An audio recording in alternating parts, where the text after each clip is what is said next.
गलतियों के नाम पौलुस प्रेरित की पत्री अध्याय 3।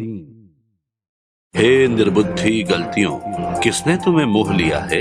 तुम्हारी तो मानो आंखों के सामने यीशु मसीह क्रूस पर दिखाया गया। मैं तुमसे केवल ये चाहता हूं कि तुमने आत्मा को क्या व्यवस्था के कामों से या विश्वास के समाचार से पाया? क्या तुम ऐसे निर्बुद्धि हो कि आत्मा की रीति पर आरंभ करके अब शरीर की रीति पर अंत करोगे? क्या तुमने इतना दुख यूं ही उठाया, परंतु कदाचित व्यर्थ नहीं। सो जो तुम्हें आत्मा दान करता है और तुम में सामर्थ्य के काम करता है, वो क्या व्यवस्था के कामों से या विश्वास के सुसमाचार से ऐसा करता है? इब्राहिम ने तो परमेश्वर पर विश्वास किया और ये उसके लिए धार्मिकता गिनी गई। तो ये जान लो कि जो विश्वास करने वाले हैं वे ही इब्राहिम की संतान हैं। और पवित्र शास्त्र ने पहले ही से ये जानकर कि परमेश्वर अन्य जातियों को विश्वास से धर्मी ठहराएगा, पहले ही से इब्राहिम को ये सुसमाचार सुना दिया कि तुझ में सब जातियां आशीष पाएंगी। तो जो विश्वास करने वाले हैं वे विश्वासी इब्राहिम के साथ आशीष पाते हैं। सो जितने लोग व्यवस्था के कामों पर भरोसा रखते हैं वे सब श्राप के अधीन हैं, क्योंकि लिखा है कि जो कोई व्यवस्था की पुस्तक में लिखी हुई सब बातों के करने में स्थिर नहीं रहता वो श्रापित है। पर यह बात प्रकट है कि व्यवस्था के द्वारा परमेश्वर के यहाँ कोई धर्मी नहीं ठहरता, क्योंकि धर्मी जन विश्वास से जीवित रहेगा। पर व्यवस्था का विश्वास से कुछ संबंध नहीं। जो उनको मानेगा वो उनके कारण जीवित रहेगा। मसीह ने जो हमारे लिए श्रापित बना, हमें मोल लेकर व्यवस्था के श्राप से छुड़ाया, क्योंकि लिखा है जो कोई काठ पर लटकाया जाता है वो श्रापित है।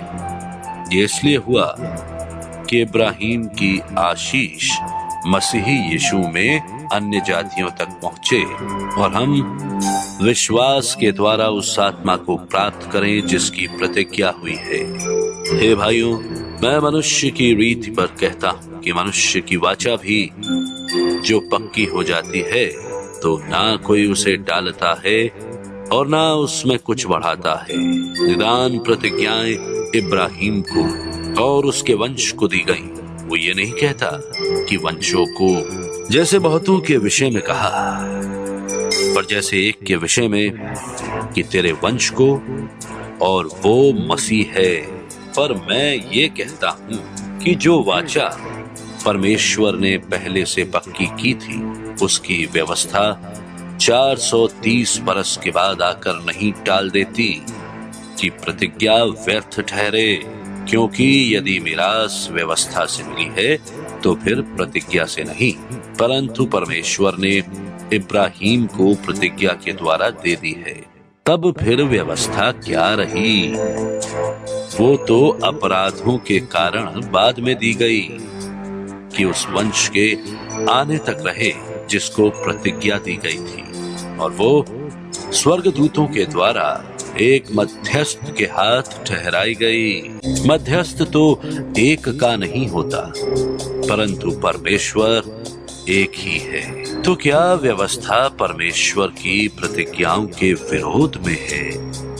कदापि नहीं, क्योंकि यदि ऐसी व्यवस्था दी जाती जो जीवन दे सकती तो सचमुच धार्मिकता व्यवस्था से होती, परंतु पवित्र शास्त्र ने सबको पाप के अधीन कर दिया ताकि वो प्रतिज्ञा जिसका आधार यीशु मसीह पर विश्वास करना है, विश्वास करने वालों के लिए पूरी हो जाए।